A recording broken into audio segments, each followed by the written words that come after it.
Bonsoir à toutes et à tous. Bienvenue dans cette grande édition d'information. Nous irons d'abord à Keur Moussa, dans le département de Thiès, où le ministre de l'Agriculture, Mabouba Diagne, a rencontré les producteurs. Une visite de terrain pour inviter le secteur privé à investir davantage et pousser les populations à aller vers une agriculture moderne, garante de la souveraineté alimentaire. Et puis en santé, deux menaces retiennent l'attention des autorités. La fièvre de la vallée du Rift, qui apparaît pour la première fois au Sénégal après le Kenya, et le Mpox, une pathologie déjà signalée et qui continue d'inquiéter. Comment ces maladies se propagent-elles? Quels en sont les signes et surtout comment s'en prémunir? Nous poserons ces questions à un spécialiste. Et puis, zoom sur la culture, un patrimoine qui s'efface peu à peu du quotidien. La calebasse, appelée leket en wolof, jadis indispensable dans les foyers, elle est aujourd'hui supplantée par le plastique. Reportage sur un objet à forte valeur symbolique mais en voie de disparition. Restez avec nous pour le développement de tous ces titres.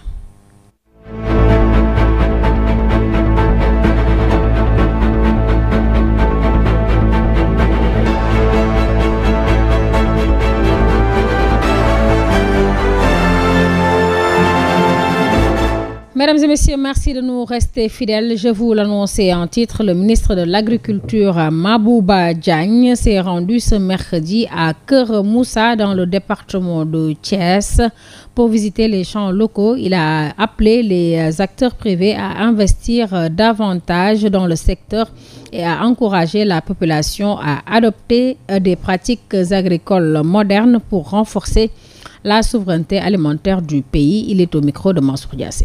Le premier défi que je me suis lancé, c'est d'accélérer la reconstitution du capital semencier et de profiter de l'occasion pour lancer un appel au secteur privé national qui 4 milliards le fait investir. Toutes ces braves femmes qui sont en train de faire travailler. Mais lancer aussi un appel à l'ensemble du secteur privé sénégalais. Investissez dans l'agriculture et dans l'élevage. Investissez dans l'agriculture et l'élevage. Investissez dans l'agriculture et l'élevage. Si l'agriculture et l'élevage sont faits dans des conditions optimales, c'est rentable. À la jeunesse de notre pays, investissez-vous dans l'agriculture et dans l'élevage. À la jeunesse de notre pays, investissez-vous dans l'agriculture et dans l'élevage. Aux Sénégalais, les 1,6 milliard d'euros que nous importons, les 1610 milliards que nous importons, aux gens qui ont de l'argent dans ce pays, ayez le courage d'investir dans l'agriculture et dans l'élevage. Mabouba Diagne, parlons éducation. Le ministère de l'Éducation nationale a officiellement lancé ce 30 septembre un programme national de formation destiné aux professeurs et aux enseignants et au personnel éducatif. Cette initiative vise à favoriser un usage éthique et responsable des nouvelles technologies tout en veillant à préserver les valeurs culturelles sénégalaises. À ce propos, écoutons Moustapha Mamba Guirassi, le ministre de l'Éducation nationale, au micro de Mansour Diassé. En rapport avec le ministère de l'Éducation. Cette année, en rapport avec le ministère de l'Éducation nationale, nous voulons renforcer l'éducation en s'appuyant sur l'IA, l'intelligence artificielle, puisque nous savons que le contexte mondial a beaucoup changé. Pour plus de qualité dans l'éducation, il faut qu'on s'adapte par rapport à ce qui se passe à travers le monde. Donc c'est pourquoi cette année, on a décidé d'introduire l'IA, c'est-à-dire l'intelligence artificielle, dans le système éducatif sénégalais. On parle du numérique, du smart class. Les enfants ont besoin de ces outils-là pour pouvoir faire correctement le travail à l'école et améliorer l'éducation des enfants, surtout sur le plan technique. Aujourd'hui, on a offert des ordinateurs à certains élèves. C'est une occasion pour nous de parler de l'IA, qui est un outil très important dans le monde actuel. Ces supports et ces technologies doivent être mis au service de nos ambitions. Et la première des ambitions, c'est le référentiel 2050. Et les enfants doivent être accompagnés et être au cœur de cette ambition. Au-delà des 5000 ordinateurs distribués, Il s'agissait d'un pas réellement vers la technologie. Le monde a changé, le monde évolue et l'enseignant doit le savoir. Et même les parents d'élèves doivent savoir que le monde a changé et l'enfant aussi doit changer et évoluer. Donc aujourd'hui, il s'agissait de distribuer des ordinateurs, mais aussi aller dans le sens de la formation de 1500 enseignants à l'IA. Avec l'appui de la formation Master 4, ces enseignants seront formés et équipés pour faire face à la modernisation de l'éducation.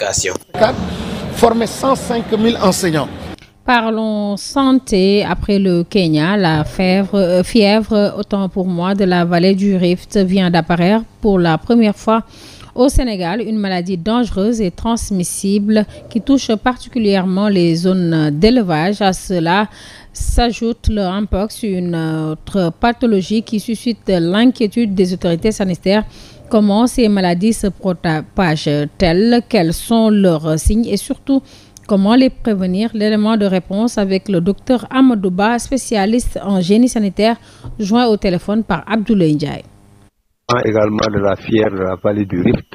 On retient simplement que c'est une maladie d'abord qui se caractérise par une fièvre et qui a été découverte pour la première fois en Afrique de l'Est, plus précisément au Kenya. Et cette maladie s'était manifestée chez des moutons. C'était en 1930. C'est une maladie qu'on appelle zoonose parce que simplement c'est partagé entre l'être humain et les animaux. Il est une maladie virale, c'est-à-dire causée par un virus. Et ce virus se transmet par des piqûres de moustiques qui sont infectés, surtout avec ces virus qu'on appelle les Aedes ou bien les Culex. Ça, ce sont les vecteurs, les Aedes et les Culex. C'est des insectes. On peut les appeler également des moustiques. Mais c'est des moustiques qui sont infectés à partir de repas sanguins. Elles se propagent par contact direct avec le sang, ou bien simplement avec la chair des animaux qui sont infectés. Donc, on constate qu'il y a une double transmission. La transmission directe et la transmission indirecte. Maintenant, pour ce qui est du mpox, on l'appelle du moins la variole du singe, parce que simplement, c'est une infection ou bien une maladie, une pathologie qui affectait les singes principalement. La variole du singe, appelée désormais le mpox par l'Organisation mondiale de la santé, est une maladie qui émane des singes. Il est une maladie virale, mais également infectieuse. Elle se transmet de l'animal à l'homme, mais également de l'homme à l'homme. Elle se manifeste par une éruption cutanée douloureuse, des ganglions, de la fièvre, mais également des maux de tête. Mais la plupart des cas se rétablissent spontanément en quelques semaines. Mais elle peut entraîner des complications graves, souvent même mortelles. Longtemps considéré comme un quartier résidentiel paisible, Anne-Maris traverse aujourd'hui une période difficile entre occupation anarchique, ordures omniprésentes et recrudescence des agressions. Les habitants dénoncent une dégradation inquiétante de leur cadre de vie et appellent l'État à agir pour restaurer l'image d'antan. Un reportage signé Ndella Ndiaye, Ndiaye. Très connu autrefois par sa salubrité, le quartier résidentiel de Anne-Maris, situé dans la commune de Hann-Bel-Air, a connu de profondes transformations, parmi lesquelles l'apparition de nouveaux problèmes liés à l'insécurité et à l'insalubrité vient ternir l'image de ce quartier. Occupation anarchique, ordures jonchant les rues et agressions répétées inquiètent aujourd'hui les habitants qui n'hésitent plus à se prononcer sur leur calvaire. Nous le vivons au quotidien. Le problème d'insécurité est permanent. Rien que l'enceinte du mur de clôture de la SNHLM, nous constatons là-bas énormément d'agressions et c'est un lieu de non-droit. L'insalubrité, même chose. C'est-à-dire même les dépotoirs de déchets sont anarchiques. C'est un fléau au Maris parce qu'on n'a plus de trottoir. On n'a plus 10 mètres de trottoir de l'entrée Maris jusqu'à la sortie. C'est-à-dire les restaurants, les tabliers, les garages, les épaves, tout est stationné sur le trottoir. Voilà, c'est une situation que nous déplorons et qui existe. Parce que qui connaît Maris faisait partie donc des quartiers les plus huppés. Mais malheureusement, ces nouvelles tendances ont montré que malheureusement, il fait partie des quartiers où maintenant il y a plus l'agression. Les gens sont agressés un peu dans la rue, qui est lié au fait que l'éclairage public ici cause problème. Les malfaiteurs, les agresseurs viennent donc des autres quartiers pour venir ici agresser les gens. Donc, qui fait que bon, c'est une situation qu'on ne connaissait pas. Face à ce fléau, les jeunes du quartier se sont organisés en groupe pour tenter de redonner au Mariste son éclat d'avant. Une association, Mariste Sakaram, a été créée qui organise donc des journées donc, de nettoiement, de reboisement, de sensibilisation, tout. Et juste pour vous dire que vraiment cette association est en place et que la population même salue. Parce que vraiment, il y a beaucoup d'activités. C'est des activités d'investissement humain, des journées de set-setal, des journées de reboisement, des marches pacifiques pour alerter les autorités. Il y a même une plateforme qui s'appelle Nobin, que l'on gère. Toutes les alertes que les résidents font, nous les recueillons, nous les traitons et puis nous les partageons sur les plateformes. Après ce partage, nous allons vers ces autorités-là pour voir des perspectives de solutions. Depuis la démolition en 2020 des immeubles offerts aux Lions du basketball, les habitants de Anne-Mariste affirment vivre leur pur calvaire entre insécurité, désordre urbain et problèmes environnementaux. La situation devient de plus en plus intenable et ils appellent ainsi l'État du Sénégal à intervenir, estimant que leur cité a perdu son identité et sa qualité de vie d'autrefois. Merci Ndella Ndiaye. Et puis dans un contexte d'urgence climatique, le Sénégal franchit une étape décisive en créant la taxonomie verte. Cet outil porté par le ministère de l'Environnement et de la Transition écologique en collaboration avec le ministère des Finances et du Budget, avec l'appui technique de la coopération allemande GIZ, vise à établir un langage commun autour de la durabilité et de la protection de l'environnement. Pour plus de détails, écoutons Fodé Fall, le secrétaire général du ministère de l'Environnement et de la Transition écologique, au micro de Mansour Diassé. Ak suñu ay partenaires yu bari. Voilà, nous sommes réunis ici avec nos partenaires, surtout la coopération allemande avec GIZ, les acteurs de la société civile, le secteur privé, l'Assemblée nationale pour terminer un travail entamé depuis plus d'1 an avec des experts dans le domaine de l'environnement. Les discussions sont axées sur la taxonomie verte, qui est un outil qui va permettre au Sénégal de voir parmi les activités économiques celles qui sont plus conformes à l'environnement. Il s'agit notamment de dresser une liste d'activités, à mesurer une liste d'activités qui respectent l'environnement, qui sont en conformité avec l'environnement. Liste boo xam ne dañuy wax ne activités yi yëpp ci réew mi fépp fu ñu koy defee ak ku koy def. Parlons culture, je vous l'annonçais en titre, communément appelé Leket en Wolof. La calebasse a longtemps accompagné le quotidien de nos mères entre symbolisme et utilité. Aujourd'hui, cet ustensile traditionnel cède progressivement la place aux produits en plastique, malgré l'attachement des vendeurs et la richesse culturelle qu'elle représente. Un reportage signé Amsatou Gano Viendiaye. La calebasse, communément appelée leket en Wolof, est bien plus qu'un simple objet utilitaire.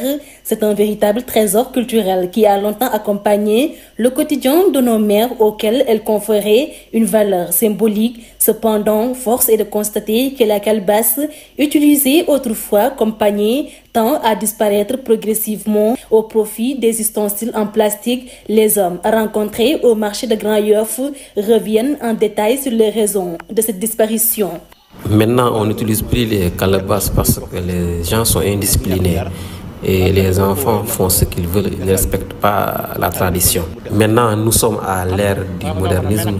Les jeunes font ce qu'ils veulent, mais ils devraient vraiment conserver cette culture qui est la calebasse. Au-delà de son aspect culinaire, la calebasse déborde de sens, symbole de discrétion et d'hospitalité. Elle a toujours été considérée comme un moyen de consolidation des liens familiaux.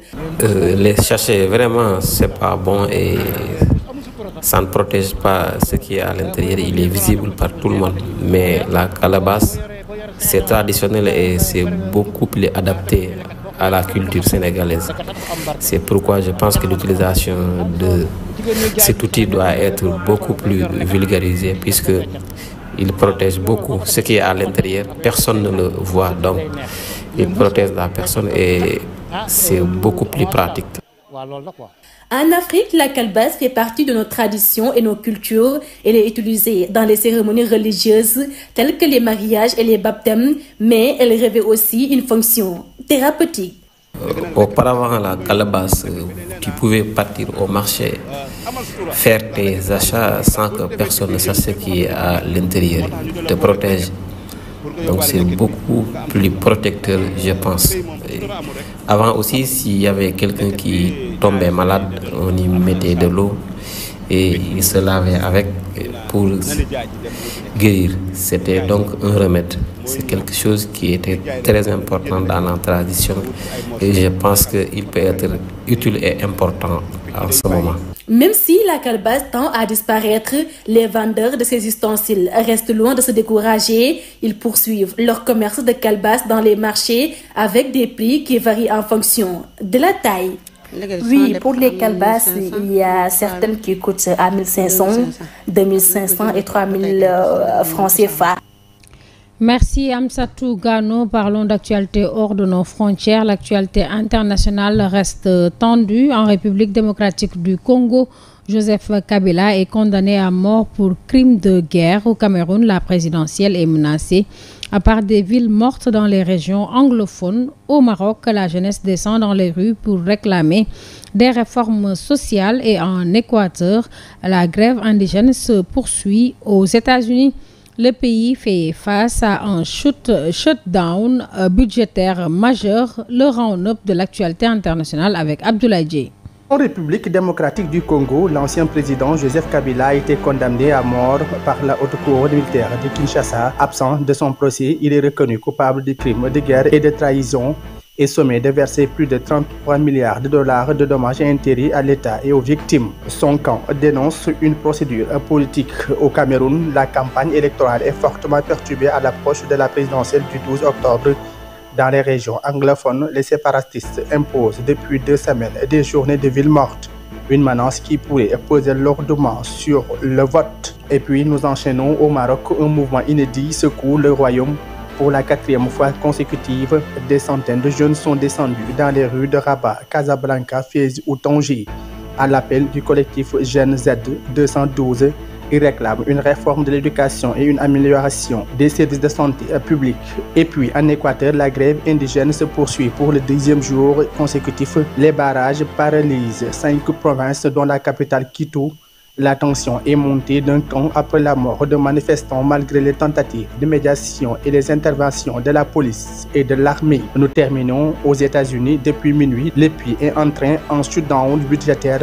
Plus de 750 000 fonctionnaires se retrouvent au chômage technique. Le bureau budgétaire du Congrès estime qu'une semaine de paralysie pourrait coûter 0,2 points de croissance au PIB américain.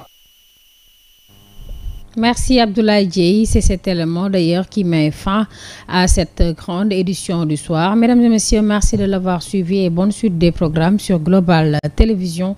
Bonsoir.